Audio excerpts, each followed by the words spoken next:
Bonjour et bienvenue dans mon podcast. Je m'appelle David Rossineau et je suis travailleur social clinique agréé, ou LCSW. Dans l'émission d'aujourd'hui, je voulais discuter des compétences d'adaptation. Vous vous demandez peut-être ce que sont les compétences d'adaptation? En gros, ce sont des techniques que vous utilisez pour faire face à des événements stressants ou générateurs d'émotions.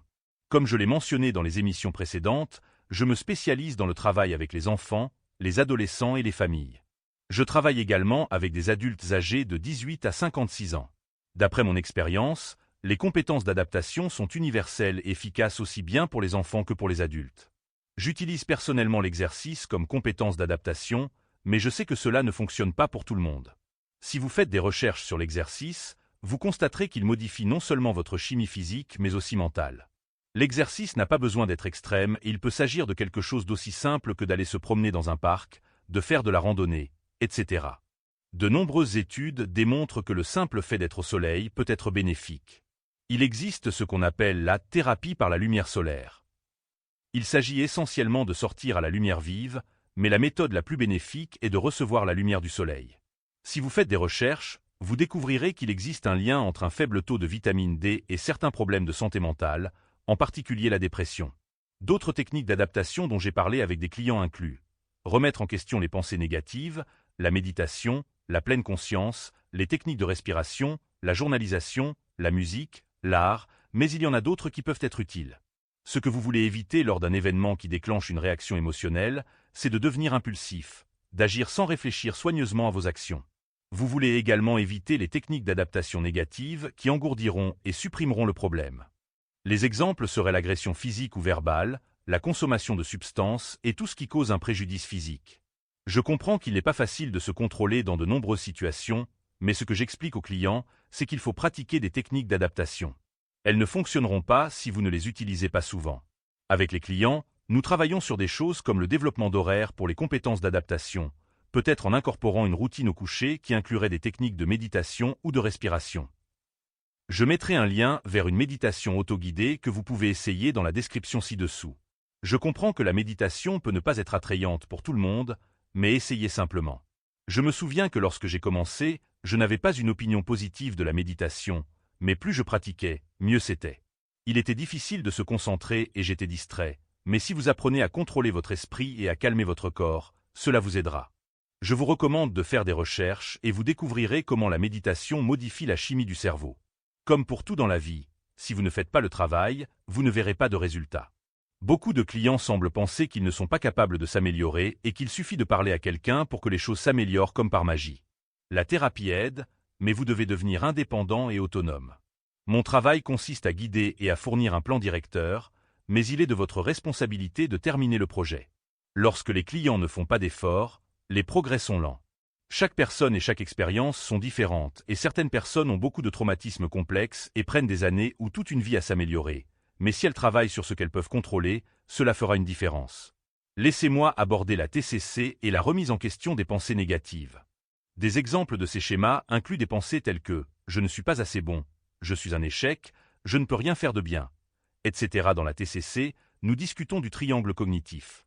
C'est là que vos pensées affecteront vos émotions-sentiments, ce qui conduira à vos actions. Il existe deux façons d'aborder ce problème. La méthode la plus courante consiste à remettre en question vos pensées. Un exemple serait la pensée « je suis un échec », vous analyseriez à quel point cela est vrai. J'aime utiliser des pourcentages. Par exemple, est-ce que c'est vrai à 100%? Ensuite, concentrez-vous sur des affirmations opposées. Par exemple, peut-être que je suis en difficulté maintenant, mais je vais faire un plan. Je suis peut-être un échec, mais je suis bon à. Bien sûr, cela varie et il faudrait l'individualiser, mais le processus est similaire. Une fois que vous êtes capable de remettre en question vos pensées, cela entraînera des changements dans vos sentiments-émotions qui mèneront à de meilleures actions et de meilleurs choix. C'est un exemple simple et cela demande beaucoup de temps et de travail. Bien sûr, la meilleure recommandation est de consulter un professionnel de la santé mentale. Si vous en êtes capable et avez les ressources, mais comme je l'ai mentionné, ce n'est peut-être pas une option pour tout le monde. D'autres techniques d'adaptation sont la tenue d'un journal. C'est essentiellement ce que cela signifie. Écrivez simplement vos expériences, vos sentiments, vos pensées. Dessinez des choses si vous ne pouvez pas les exprimer avec des mots. Le but est d'avoir un exutoire et de ne rien supprimer.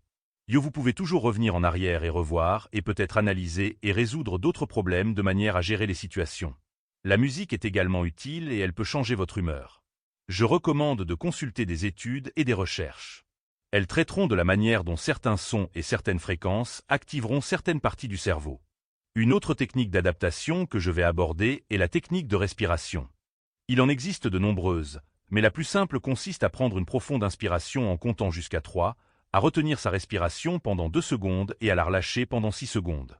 Les chiffres ne sont pas importants et vous pouvez utiliser n'importe quel décompte, mais la meilleure pratique consiste à faire en sorte que la libération soit 2 fois plus longue que l'inspiration. N'oubliez pas que vous devez vous entraîner tout le temps à celle-ci. Vous respirez tout le temps, alors prenez davantage conscience de votre respiration et travaillez sur le comptage. Je veux ajouter une dernière technique d'adaptation. Celle-ci s'appelle la méthode 54321. Elle se concentre sur les sens, je l'utilise souvent avec les enfants et les adolescents, mais elle peut également être efficace avec les adultes. Pour les adultes, nous utilisons quelque chose de similaire appelé grounding, mais j'en parlerai dans les prochains épisodes. Le 54321 peut être utilisé pour l'anxiété, mais il peut être efficace pour la plupart des problèmes de santé mentale. Les techniques impliquent de se concentrer sur les sens, vous pouvez les utiliser dans n'importe quel ordre, mais les étapes typiques sont les suivantes. Nommez 5 choses que vous pouvez voir, puis nommez 4 choses que vous pouvez entendre, puis nommez 3 choses que vous pouvez toucher, par exemple, les objets dans votre main, l'air sur votre visage, les vêtements, etc., puis nommez 2 choses que vous pouvez sentir. Si vous ne pouvez rien sentir, imaginez quelque chose. Et enfin nommez une chose que vous pouvez goûter. Une dernière observation que je voulais mentionner est que pendant toutes mes années de thérapie et de consultation de milliers de clients, je veux que vous fassiez attention au moment où un type de traumatisme s'est produit dans votre vie. Cela donnera une indication de la façon dont vous réagirez et vous permettra de mieux comprendre votre niveau de maturité émotionnelle. Cela n'a rien à voir avec l'intelligence. De nombreuses personnes souffrant de problèmes de santé mentale sont très intelligentes. Cependant, un traumatisme retardera votre croissance émotionnelle. Je vous recommande vivement de faire des recherches sur la façon dont un traumatisme affecte le développement du cerveau et la maturité émotionnelle. J'espère que ces techniques vous ont été utiles, mais n'oubliez pas de les pratiquer régulièrement et elles seront facilement disponibles en cas de besoin. Merci de votre écoute et bonne chance.